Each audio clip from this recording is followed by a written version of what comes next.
सब ठीक हुई हो। आज हमार भैया तबीयत खराब हो गई ठंडी में हन, वही पर दो आप लोगन कहीं सुनाई थन। अगर नीक लागी तो कमेंट की हो और लाइक शेयर जरूर की हो।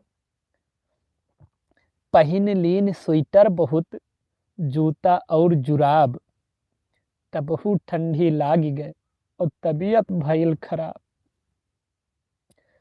पानी है कि नाक है, समझ ना है कुछ आए, और सुरिकत सुरिकत नाक है, अब नाकों लाग पिराए। भैया ठंडी बहुत है, बहुत ज़्यादा गलन है, इतना ठंडी है कि घर से बाहर निकले जो नहीं होते। लेकिन का की जाए, बहुत मजबूरी में हन, घर से बाहर आदमी का निकले पड़त है। गांव के आदमी कहीं खेती किसानी करे और बहुत सारे काम हैं जो करे खातिर बाहर निकले ही का पड़त है। तो आप लोग भी निकलो, लेकिन अपने सेहत के बहुत नीक से ख्याल रखियो।